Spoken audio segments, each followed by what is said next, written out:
Notre Terre, vue depuis l'espace, et de nuit. Un spectacle dont on ne se lasse pas. Ça et là, des taches lumineuses, celles des agglomérations avec leur éclairage public. Au loin, les flashs des orages. Mais la grande surprise des occupants de la Station spatiale internationale, comme l'astronaute européen Andreas Mogensen et du français Jean-François Clairvoy, des espèces de flashs, très brefs, semblant jaillir des nuages d'orage. Non, Mogensen et Clairvoy n'en croyaient pas leurs yeux. Étaient-ils victimes d'illusions, comme par exemple, comme ici, ces espèces de feux follets bleus qui semblent flotter dans l'espace au large de la Floride? Non, ils avaient bien vu. Ces phénomènes lumineux, très brefs, puisque de l'ordre de millièmes de seconde, avaient déjà été observés au sol, dans des observatoires situés en montagne. Et ce, il y a une trentaine d'années.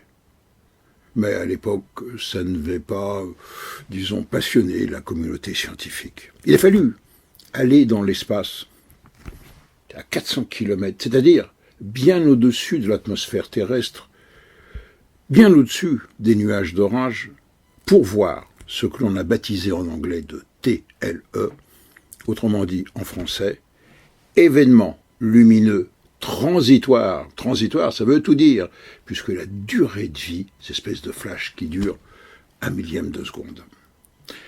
Ils sont de 4 sortes. Les premiers, les voici, les sprites rouges. Une espèce de tube fluorescent terminé par des filaments. Ils sont entre 40 et 90 km d'altitude, et leur durée de vie n'est que de quelques millièmes de seconde. Les plus hauts et les plus fréquents, les elves. Regardez, l'espèce d'énormes anneaux à 100 km d'altitude qui semblent flotter dans l'espace. Et puis, la taille de l'anneau dépasse la centaine de kilomètres. Et la durée de vie est hélas très courte, de l'ordre du millième de seconde. Mais les TLE, les plus rares, puisqu'on en a repéré qu'une dizaine seulement à la surface de la Terre, les voici, regardez, les blue jets, les jets bleus, qui semblent jaillir des nuages d'orage en direction de l'atmosphère, l'altitude à peu près de 40 à 50 km. Mais certains montent jusqu'à 90 km.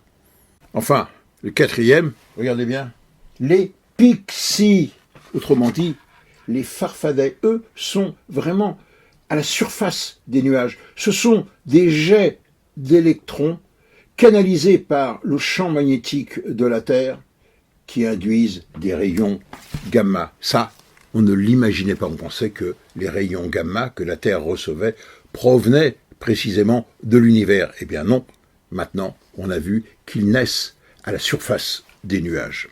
Et bien entendu, c'est depuis l'espace qu'on peut les observer. Pourquoi ? Parce que, 1, on prend le recul, on a donc la Terre sous soi. 2, on l'observe en permanence, puisque les satellites tournent en permanence autour de la Terre. Et 3, ce qui est le plus intéressant, c'est qu'on s'affranchit du filtre que constitue l'atmosphère terrestre. C'est le projet Taranis du CNES, un programme qui a duré à peu près une vingtaine d'années, dont 10, pour mettre au point ce que j'appellerais un concentré de technologie. Vous voyez, on appelle ça un CubeSat, ça fait 1 mètre cube.